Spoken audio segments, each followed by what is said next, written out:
నమస్తే అండి. కథల నేస్తానికి స్వాగతం.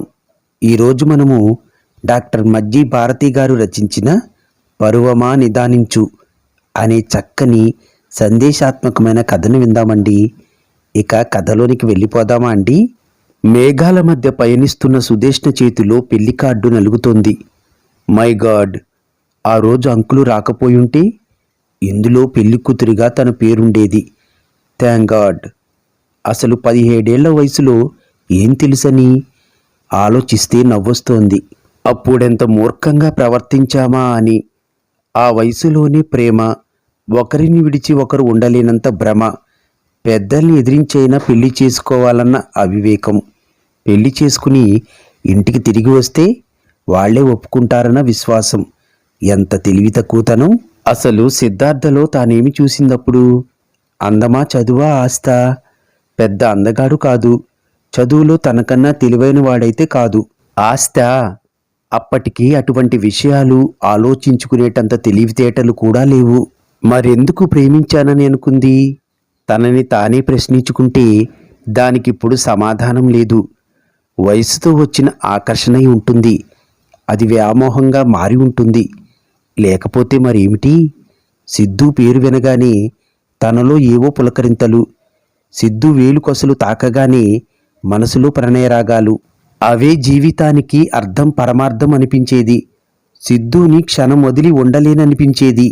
సిద్ధుని తప్ప పక్కనెవరినీ ఊహించుకోలేకపోయేది. మరిప్పుడు 7 గతానికి వెళ్తే అంత ఫూలిష్గా ప్రవర్తించింది తానేనా అనిపిస్తుందిప్పుడు. ఆ రోజు అంకులు రాకపోయుంటే మై గాడ్, ఈసరికి పెళ్ళైపోయి పిల్లలను కూడా కనుండేదేమో. ఊహించుకోవడానికే భయంగా ఉంది. హైదరాబాద్ పారిపోయి పెళ్లి చేసుకుందామని ట్రైన్ ఎక్కిన తమ పక్కన సిద్ధు వాళ్ల నాన్నగారు. గుండాగినంత పనైంది తామిద్దరికీ. వాళ్ళబ్బాయిని లేపుకుపోతున్నానని ఎన్ని మాటలంటారో. తన కుటుంబం పరువు తీస్తారేమో. ఇప్పుడు ఇంటికి వెళ్ళి అమ్మా నాన్నలకి ముఖానెలా చూపించాలో అనుకుంటూ ఎంత టెన్షన్ పడిందో. ఎంసెట్ ఎంట్రన్స్ రాసిన కూతురు ఒక అబ్బాయితో లేచిపోయిందంటే తన తల్లిదండ్రుల దృష్టిలో తానెంత హీనంగా నిలబడాలి? దానికన్నా చచ్చిపోవడం నయం. మనసులో ఇన్ని ఆలోచనలు సుడులు తిరుగుతుండగా ఒక్క 6 ఏళ్లు ఆగండి. అప్పటికీ మీరిదే అభిప్రాయంతో ఉంటే మేమే మీ పెళ్లి జరిపిస్తాం. నువ్వు తెలివైన దానివని విన్నాను. కోడలిగా వస్తానంటే నాకేమీ అభ్యంతరం లేదు. నీ తల్లిదండ్రులను కూడా ఒప్పించగలను. మీరిద్దరూ ఒకరినొకరు చూసుకోకూడదు, మాట్లాడుకోకూడదన్న కండిషన్ కూడా పెట్టను. మీకు నచ్చినట్టుండొచ్చు. 6 ఏళ్ల తర్వాత మీకు పెళ్లి చేసే అవకాశాన్ని మాకివ్వండి అని ఆయన అంటే తనకెంత ఆనందమేసిందో. అమ్మా నాన్నలతో ఏం చెప్పారో గాని వాళ్ళొక్క మాట కూడా అనలేదు. ఎంసెట్ రిజల్ట్స్ వచ్చాయి. తన ర్యాంకుకు ఏ కాలేజీలోనైనా సీటొస్తుంది. సిద్ధుకొచ్చిన ర్యాంకుకు ఏదో ఒక ప్రైవేటు కాలేజీలో జాయిన్ అవ్వాల్సిందే. తనలో డైలమా, సిద్ధుని వదిలి వేరే కాలేజీలో జాయిన్ అవ్వాలా వద్దా అని.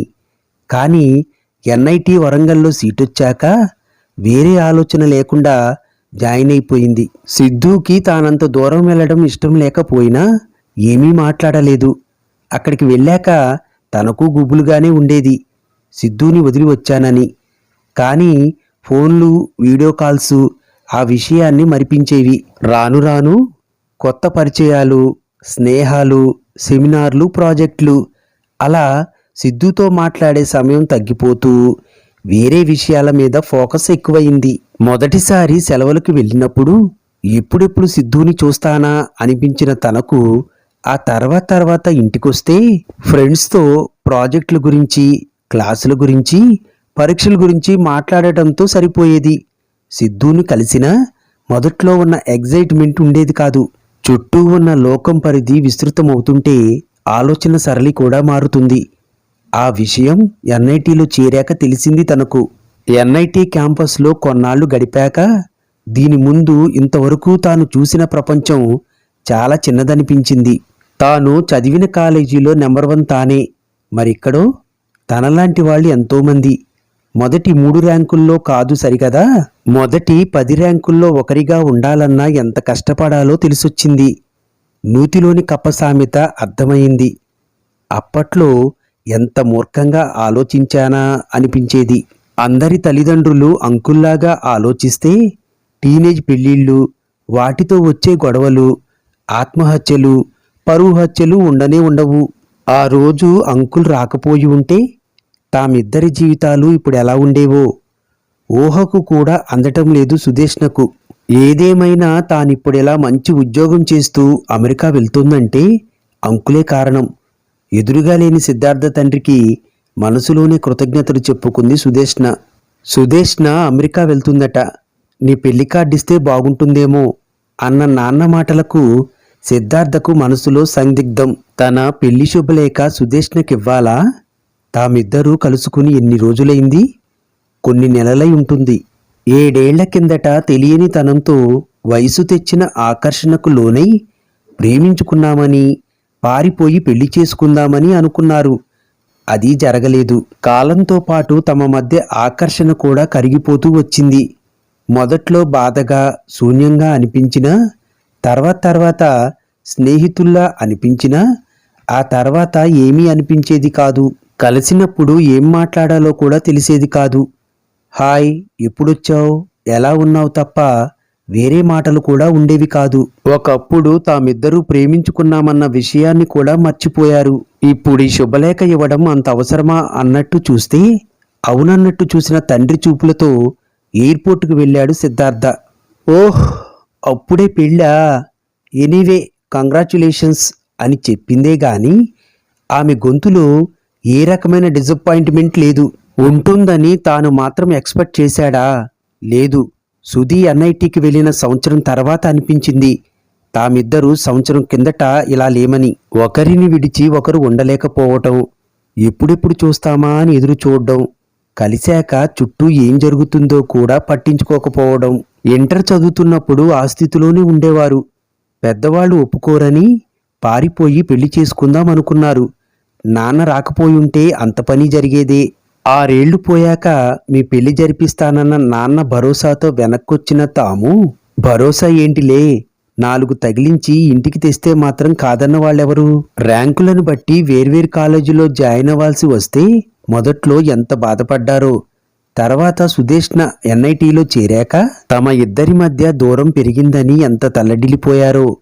4 ఏళ్లే కదా, కష్టపడి ఎలాగలో గడుపుదామని ఒకరినొకరు ఎంత ఓదార్చుకున్నారో. మొదట్లో ప్రతిరోజు వీడియో కాల్స్ కోసం ఎదురుచూపులు, స్వీట్ నథింగ్స్ పంచుకోవడం, అదే ప్రపంచం. ఆ తర్వాత నెమ్మదిగా సుధీ తనకు దూరమవుతున్నట్టు అనిపించేది. మొదట్లో ప్రతిరోజు ఫోన్ చేయమనే సుధీ తర్వాత బిజీగా ఉన్నాను, రేపు మాట్లాడదామేం ప్లీజ్ అనేది. ఫస్ట్ సెమిస్టర్ తర్వాత కలిసినప్పుడు ఉన్నంత ఎగ్జైట్మెంటు సెకండ్ సెమిస్టర్ తర్వాత లేదు. చిత్రంగా తనకి కూడా పెద్ద బాధ అనిపించలేదు. ఆ తర్వాత తానొచ్చాక తెలిసేది వచ్చిందని. తానేమో ఉన్న ఊర్లోనే ఇంజనీరింగ్ అయ్యాక నాన్న బిజినెస్ చూసుకుందామని, సుధీకేమో పై చదువులు చదవాలని, ఎంఎస్ చేసి అమెరికాలో ఉద్యోగం చేయాలని. ఇద్దరి కోరికల్లోనే ఎంత వ్యత్యాసమో. రోజులు గడుస్తున్న కొద్దీ తామిద్దరూ ఒకరికొకరు సరిపోమేమో అనిపించేది. ఆ విషయం పూర్తిగా ఎప్పుడు తెలిసింది తమకు? ఫస్ట్ ఇయర్ పరీక్షలయ్యాక. సుధీ ఫ్రెండ్స్ పల్లెటూరు చూద్దామని తమ ఊరొచ్చినప్పుడు. వాళ్ళందరూ ధారాళంగా ఇంగ్లీష్లో సబ్జెక్ట్ గురించి మాట్లాడుకుంటుంటే తనకేమో సబ్జెక్టు లేదు, ఇంగ్లీషు రాదు. సుధీ కూడా అది వరకలా లేదు. వేషభాషలు కూడా మారిపోయాయి. అప్పుడున్నంత గాఢత తమ బంధంలో లేదేమో అనిపించి బయటకు చెప్పకపోయినా సుధీని ఫ్రెండుగా చూడడం అలవాటు చేసుకున్నాడు. ఆ తర్వాత అది లేదు. అప్పుడు అర్థమైంది అసలు తమ అభిరుచులు, అభిప్రాయాలు, ఆకాంక్షలే వేరని. ఇంటి నుండి పారిపోతున్న తామిద్దరినీ తిట్టకుండా చదువుకున్నాక నిర్ణయం మీదే అని నాన్న చెప్పబట్టి గాని, బుద్ధుందా, ఈ వయసులో ప్రేమలు పెళ్ళిళ్ళా అని తిట్టి ఉంటే ఖచ్చితంగా రెబల్స్లా తయారయ్యేవాళ్ళు. నిజంగా అప్పుడు పెళ్లి చేసుకుని ఉంటే ఈసరికి విడిపోయేవారేమో. తామిద్దరూ విడిపోకపోయినా తమ పరిస్థితికి నువ్వు కారణమంటే నువ్వు కారణమని తిట్టుకుంటూ ఉండేవారేమో.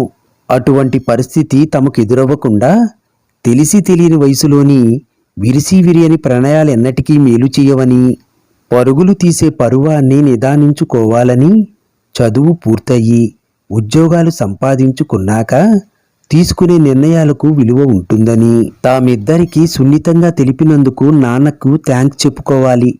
అంతేకాదు, ఈ శుభలేఖ ఇప్పించి ఒకప్పుడు తమ ఇద్దరి మధ్య ఏదో జరిగిందనే అపరాధ భావాన్ని తమ మనసుల్లో నుండి తొలగించినందుకు కూడా థ్యాంక్స్ చెప్పుకోవాలి. ఎయిర్పోర్ట్ నుండి తిరిగొస్తూ అనుకున్నాడు సిద్ధార్థ. కథ సమాప్తం. దయచేసి ఈ ఛానల్ని సబ్స్క్రైబ్ చేయడం మాత్రం మర్చిపోకండి. ధన్యవాదములు.